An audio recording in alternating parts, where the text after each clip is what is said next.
लेकर घुस गई है, इसीलिए वो वरासत टैक्स के नाम पे जजिया कर आप पे लगा रही है।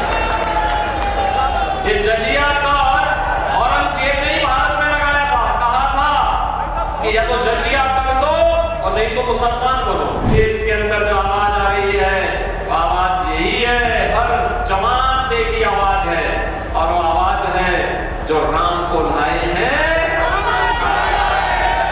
जो राम को लाए हैं। पूरे देश के अंदर एक पहले 3 चरणों में, 4 चरणों में जो लहर थी, 5वें चरण में वो सुनामी बन चुकी है, मोदी की सुनामी पूरे देश के अंदर। और एक ही स्वर गूंज रहा है, चारों ओर एक ही नारा गूंज रहा है, और वह है कि फिर एक बार, फिर एक बार, तीसरी बार, तीसरी बार, अब की बार, अब की बार। जब हम 400 पार की बात करते हैं तो बहन और भाइयों कांग्रेस को चक्कर आने लगता है,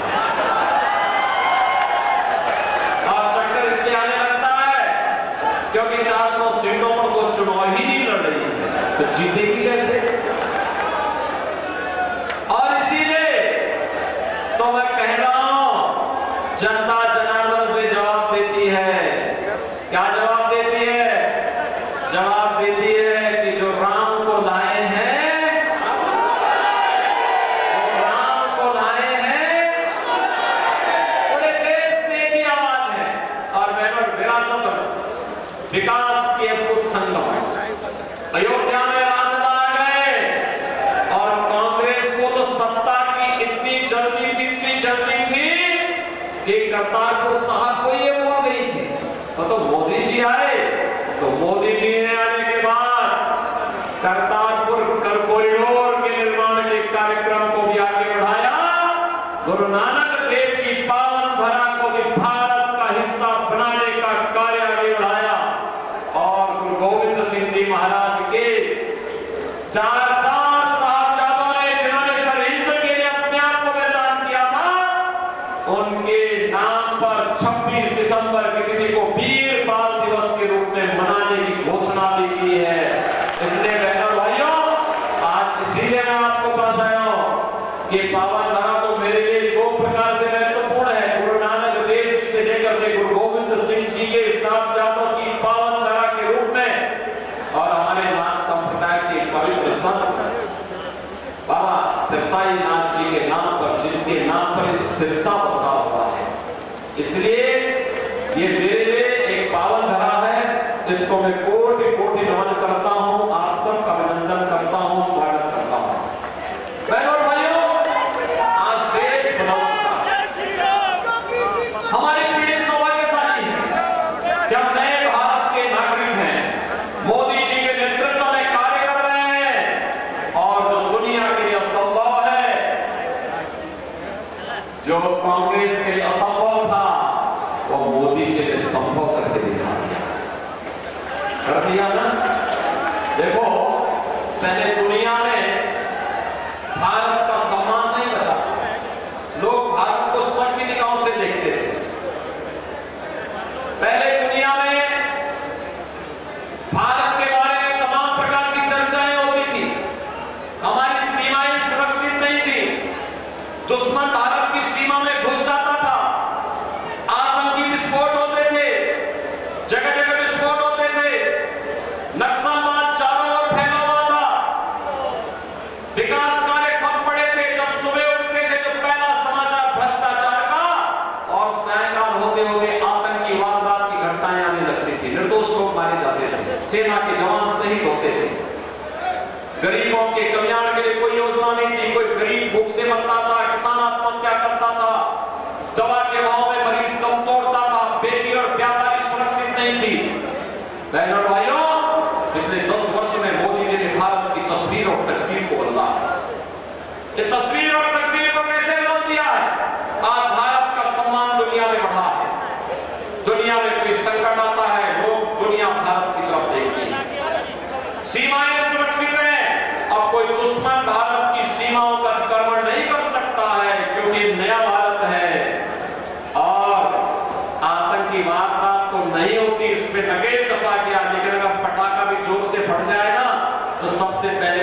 इंसान सफाई देता है कि नहीं मैंने नहीं किया।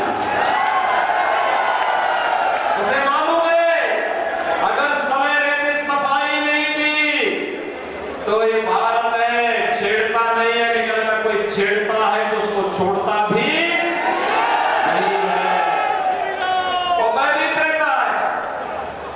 बहनों और भाइयों, भय बिनु होई न प्रीति, ये वही है ताकत होती है ना तो हर व्यक्ति शांति और सौहार्द के लिए आपके सामने झुकता है।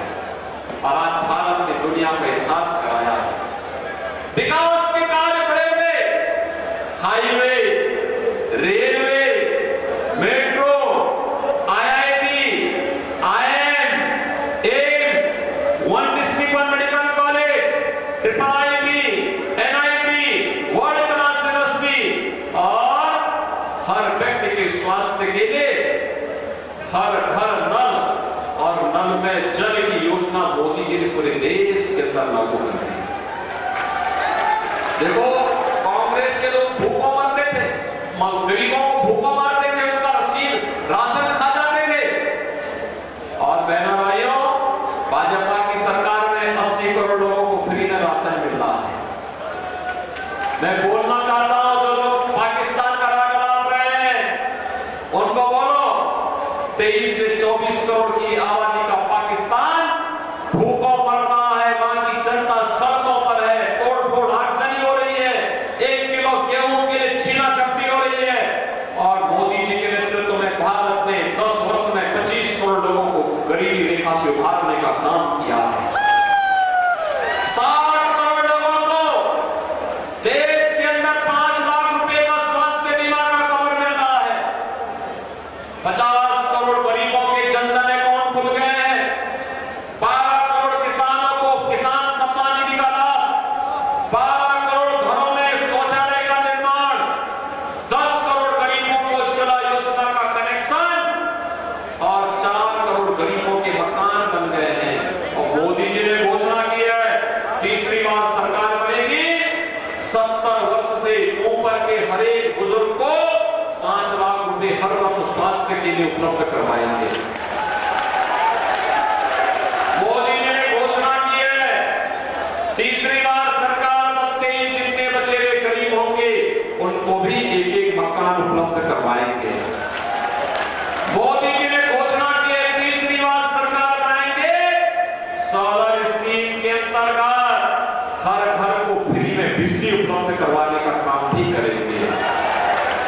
भाइयों, यहाँ विकास भी है, गरीब कल्याण भी है, देश की सुरक्षा भी है, आतंकवाद का सफाया भी है और भारत का सम्मान भी है। और साथ साथ रामलला का भव्य मंदिर के निर्माण का कार्य भी तेजी के साथ आगे बढ़ गया है। रामलला अयोध्या में विराजमान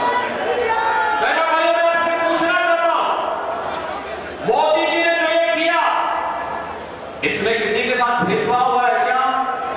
अरे इसमें तो कोई भी जाति, हर जाति, मत, मजहब, क्षेत्र, भाषा पूरे देश के 140 करोड़ लोगों को उन्होंने परिवार मान करके दिया। सबका साथ सबका विकास की बात मोदी जी ने की। और बहनों भाइयों, एक तरफ सबका साथ और सबके विकास की बात, सुरक्षा सबको, लेकिन तुष्टीकरण किसी का नहीं। हमने तुष्टीकरण नहीं संतुष्टीकरण पर ध्यान दिया। और दूसरी तरफ इंडी गठबंधन में कांग्रेस और उसके सहयोगी दल है, सुबह से लेकर शाम तक एक नया झूठ और एक नई अफवाह फैलाते हैं।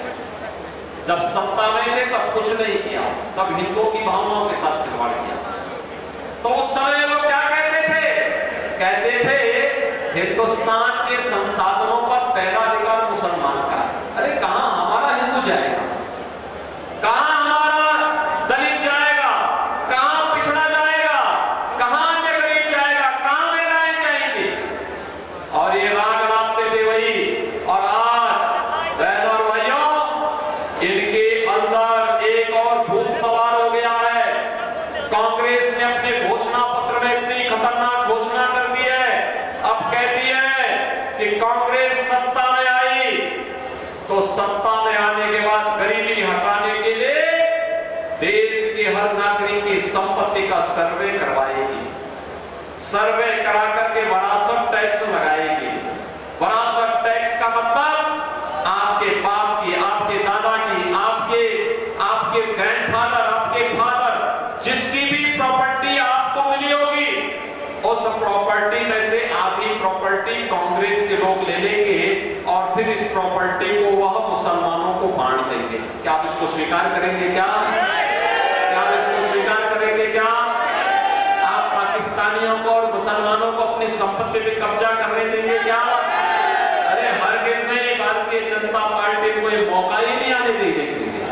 और भारतीय को बात की बात आएगी सत्ता में, रामलला के कारण इनको अब किसी भी जन्म में सत्ता नहीं मिलने वाली है, कभी नहीं मिलने वाली है, क्योंकि चुनाव तो राम भक्तों, रामद्रोहियों के बीच में हो गया है।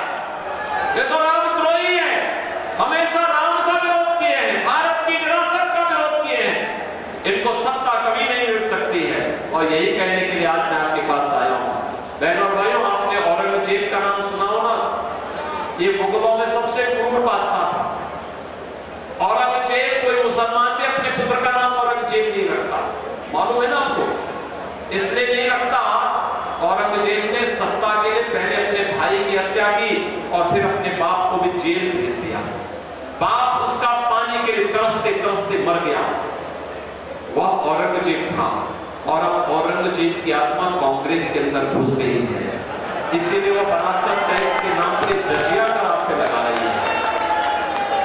ये जजिया कर औरंगजेब ने ही भारत में लगाया था, कहा था कि या तो जजिया कर दो और नहीं तो मुसलमान बनो, और कांग्रेस भी यही करना चाहती है। क्या आप इसको स्वीकार करेंगे? क्या आप इसको स्वीकार करेंगे? क्या हम भारत को विभाजन की ओर ले जाएंगे? क्या? अरे राम जन्मभूमि का जो पुण्य आपके साथ जुड़ा हुआ है, आप भी कह सकते हैं, सिरसावासी भी कह सकते हैं कि हमने तो यहां से कमल खिलाने का काम पिछली बार भी किया था। श्रीमती सुनीता दुग्गल को चुनाव जिता करके भेजा था, मोदी जी को प्रधानमंत्री हमने बनाया था। मोदी जी प्रधानमंत्री बने तब अयोध्या में राम मंदिर के निर्माण का मार्ग प्रशस्त हुआ। ये श्रेय तो आपके ऊपर गया, नेतृत्व तो मोदी जी का है, लेकिन श्रेय तो आपको जाता है। ये पुण्य आपको प्राप्त हुआ है, ये पुण्य आपके साथ जुड़ा हुआ है, इस पुण्य से वंचित नहीं होना है। और इसीलिए देश के अंदर जो आवाज आ रही है, वो आवाज यही है, हर जवान से की आवाज है, और वो आवाज है जो राम को लाए हैं, जो राम को लाए हैं, और राम को लाने वालों को फिर से देश की सत्ता सौंपनी है। सौंपने को तैयार हैं? सभी सिरसावासी तैयार हैं? सभी लोग तैयार हैं? सहमत हैं? यहां से भारतीय जनता पार्टी के हमारे लोकप्रिय प्रत्याशी, युवा और जुझारू प्रत्याशी श्री अशोक तंवर चुनाव जीत करके जाएंगे। लेकिन बहनों और भाइयों, आपके पास 5 दिन का समय है। इन 5 दिनों में मोदी जी का संदेश घर घर पहुंचाएंगे या काम है? पहले मुझे बताओ, कितने लोग हैं जो कमल खिलाने के लिए अपने आप को 5 दिन का समय देंगे? पूरा सिरसा ही तैयार है। अब इसमें मेरी बात सुनो, 2 काम करना है। आपने मेरे सामने संकल्प लिया है, 2 काम। एक, हर व्यक्ति को प्रतिदिन 5 घर जाना है। उस परिवार के हर एक सदस्य से मिलकर के उससे कहना है, 18 वर्ष से हर वयस्क मतदाता को बोलना है कि देखो, आत्मनिर्भर और विकसित भारत के लिए। हमसे जुड़े रहने के लिए हमारे YouTube चैनल को सब्सक्राइब करें और नई वीडियो की नोटिफिकेशन के लिए बेल आइकॉन को दबाएं।